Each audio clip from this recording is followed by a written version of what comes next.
Vyara police મથકે doctor વિરુદ્ધ બળાત્કારની ફરિયાદ છતાં કોઈ કાર્યવાહી નહીં. તાપીમાં વ્યારાના ખ્યાતનામ તબીબ વિરુદ્ધ હોસ્પિટલના કર્મચારી યુવતીઓ દ્વારા વ્યારા પોલીસ મથકે ફરિયાદ આપી. તાપી જિલ્લાની ખ્યાતનામ hospital doctor Shailendra hospital and આઈસીયુના મુખ્ય તબીબ ડોક્ટર શૈલેન્દ્ર ગામિત વિરુદ્ધ ફરિયાદ અપાઈ.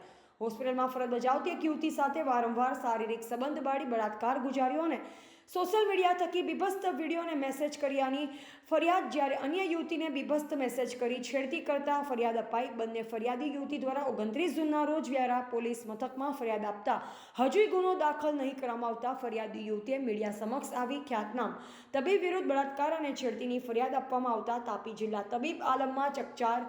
જો કે કોણ સાચું તે તપાસ બાદ જ બહાર આવવાની શક્યતા. શૈલેન્દ્ર હોસ્પિટલ આઈસીયુની કર્મચારી છું. હું 2020 થી ત્યાં નોકરીએ જોડાઈ છું. થોડા સમય બાદ એમની નિયત બગાડતા મારા પર ગંદા મેસેજો ચાલુ થઈ ગયા એમના ને મને ગમે તેમ ઓપીડીમાં બોલાવીને અડપડા કરવા માંડ્યા મારી સાથે. પછી એમને મને ધમકી આપી કે તારે કોઈને કેવું નહીં બહાર. ને એમની એટલી બધી પછી એ વધી ગઈ અને એમને મને ઉપર ડિલક્સ રૂમમાં ફાઇલ લઈને બહાને બોલાવી કે તું ઉપર આવ. ને પછી ત્યાં એમને મારી સાથે શારીરિક સંબંધ બાંધ્યા અને બળાત્કાર ગુજાર્યો છે મારી સાથે. મારા ના કહેવાથી મને મારાથી જબરદસ્તી કપડા ઉતારી દીધા મારા. ને પછી કીધું કે તારે બહાર જઈને આ વાત કોઈને કહેવાની નહીં, તો તને સમાજમાં તને બદનામ કરીશ ને હોસ્પિટલમાં તો કોઈને કહેતી જ નહીં. એવી રીતે મને ધમકાવી હતી એમને.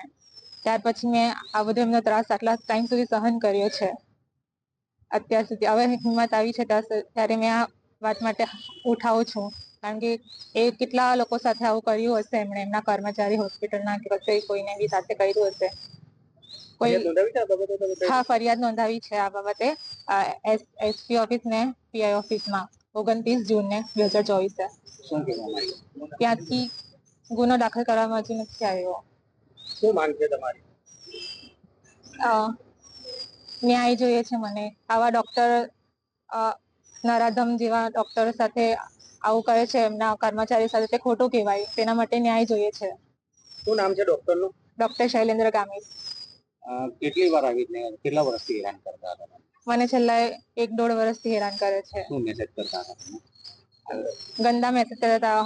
આઈ લવ યુ, હોટી, તું બહુ મસ્ત દેખાય, પ્રિન્સેસ જેવી, ગુડ મોર્નિંગ, ડિલક્સ ટુમાં આવ, સ્પેશિયલમાં બેસ, હું આવું છું ત્યાં, એમ કરીને પછી ત્રીજા સાથે પણ સંબંધ બાંધવાનું મને કહેતા હતા કે કોઓપરેટ કરવાનું, ત્યારે હું બધું સાચી લેવા. આવી રીતે મને એમને ધમકી આપી કે તારે કરવાનું એમ. પણ મેં એ બાબતમાંથી ના પાડી હતી એમને. એટલે એવી રીતે બી મને એવી રીતે હેરાન કરતા હતા. એમના પછી અન્ય કોઈ મહિલા ભોગ બની જેમના બની છે, પણ કોઈ હવે પોલીસમાં અરજી આપ્યા પછી કોઈ ફરિયાદ ધમકી તાત્કાલિક કરી ના ધમકી અત્યાર સુધી તો નથી આવી ફરિયાદ કર્યા પછી.